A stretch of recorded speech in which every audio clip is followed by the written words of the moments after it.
নমস্কাৰ বন্ধুসকল, আমাৰ চেনেললৈ আপোনালোকক স্বাগতম জনাইছোঁ। আজিৰ ভিডিঅ'টোত আমি জানিম পালেং শাকৰ উপকাৰিতাৰ বিষয়ে।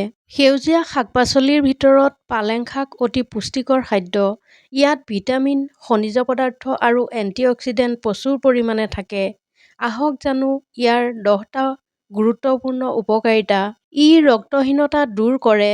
পালেং শাকত লৌহ বা আইৰণ থাকে, যিয়ে শৰীৰত হিমোগ্লবিন গঠন কৰাত সহায় কৰে। নিয়মিত খালে ৰক্তহীনতাৰ সম্ভাৱনা কমি যায়।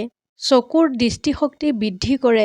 ইয়াত ভিটামিন এ, লুথেন আৰু জিয়াচিছ থাকে, যিয়ে চকু সুস্থ ৰাখিবলৈ সহায় কৰে আৰু বয়সৰ লগে লগে হোৱা চকুৰ সমস্যা হ্ৰাস কৰাত সহায় কৰে।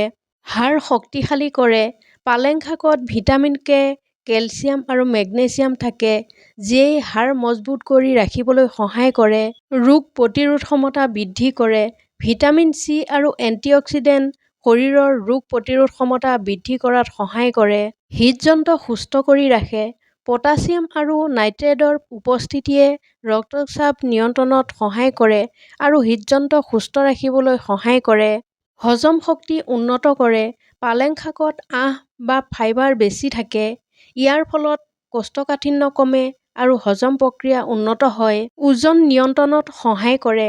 কম কেলৰি আৰু অধিক আঁহ থকা বাবে ই সহজতে পেট ভৰাই ৰাখে আৰু ওজন নিয়ন্ত্ৰণত সহায় কৰে।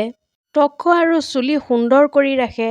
ভিটামিন এ, চি আৰু ই ত্বক উজ্জ্বল আৰু চুলি স্বাস্থ্যৱান কৰি ৰাখিবলৈ সহায় কৰে। ডায়েবেটিছ নিয়ন্ত্ৰণত সহায়ক। পালেং শাকৰ পুষ্টিগুণে ৰক্তত চেনিৰ মাত্ৰা নিয়ন্ত্ৰণত সহায় কৰিব পাৰে, কিন্তু ডায়েবেটিছ চিকিৎসাৰ বিকল্প নহয়। শৰীৰক সতেজ আৰু শক্তিশালী কৰি ৰাখে।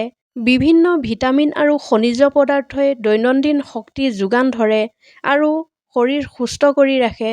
যিসকলৰ কিডনীত পাথৰৰ সমস্যা আছে, তেওঁলোকে পালেং শাক সীমিত পৰিমাণে খাব লাগে। যিকোনো স্বাস্থ্যজনিত সমস্যাত চিকিৎসকৰ পৰামৰ্শ লোৱাটো জৰুৰী। পালেং শাক সুষম আহাৰৰ এটা উৎকৃষ্ট অংশ। নিয়মিত সীমিত পৰিমাণে খাদ্যত অন্তৰ্ভুক্ত কৰিলে স্বাস্থ্যৰ উপকাৰ হ'ব পাৰে।